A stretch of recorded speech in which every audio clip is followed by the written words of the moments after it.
Bonjour et bienvenue sur Choisir de s'épanouir. Nouveau mois, nouveau thème. Pour ce mois de juillet, j'ai choisi le thème de la connaissance de soi. Apprendre à se connaître ou plutôt à mieux se connaître. La connaissance de soi, c'est un vaste sujet et c'est notamment le préambule à l'amour de soi. On va d'abord se découvrir, se connaître et après, on va aimer et accepter pleinement ce qu'on a découvert, ce qu'on connaît de soi. C'est donc important d'aller se connaître pour pouvoir s'aimer.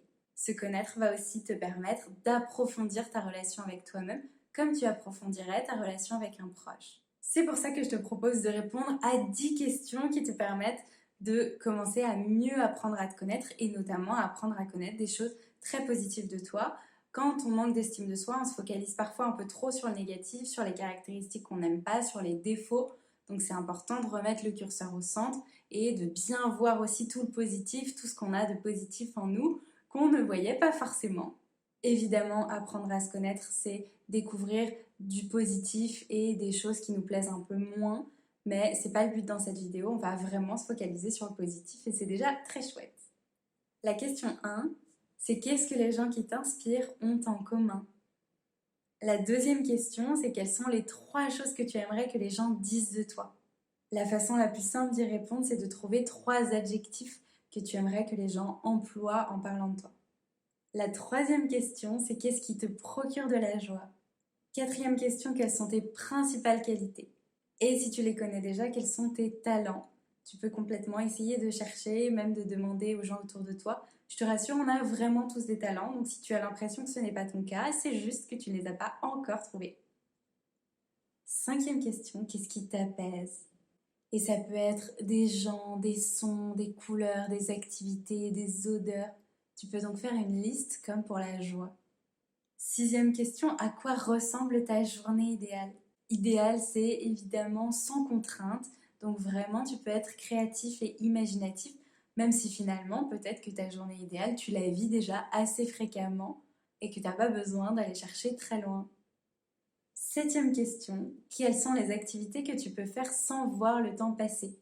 Ces choses, ces activités qui t'absorbent, qui te passionnent et que tu peux faire pendant des heures sans te rendre compte que le temps est en train de filer. Huitième question, quels sont les sujets qui suscitent réellement ton intérêt?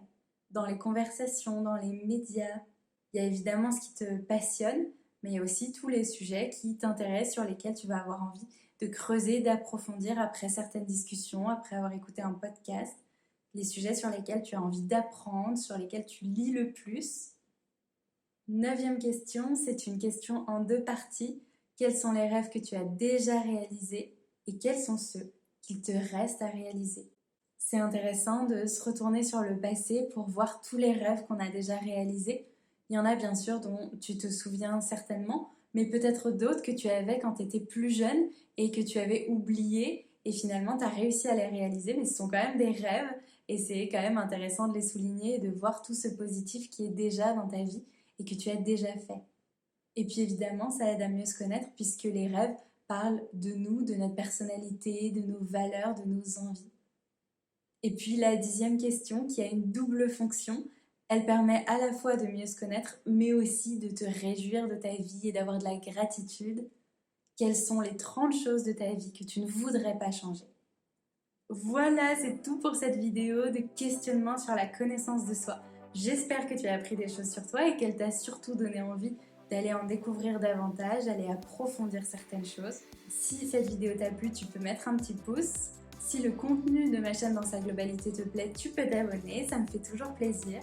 Je fais des coachings personnalisés sur pas mal de thématiques, mais ça se centre quand même beaucoup sur l'estime de soi, la confiance en soi, l'amour de soi et le sexo-coaching pour atteindre une vie sexuelle plus épanouie. Si ça t'intéresse, je te mets le lien de mon site internet Choisir de s'épanouir directement dans la barre d'infos.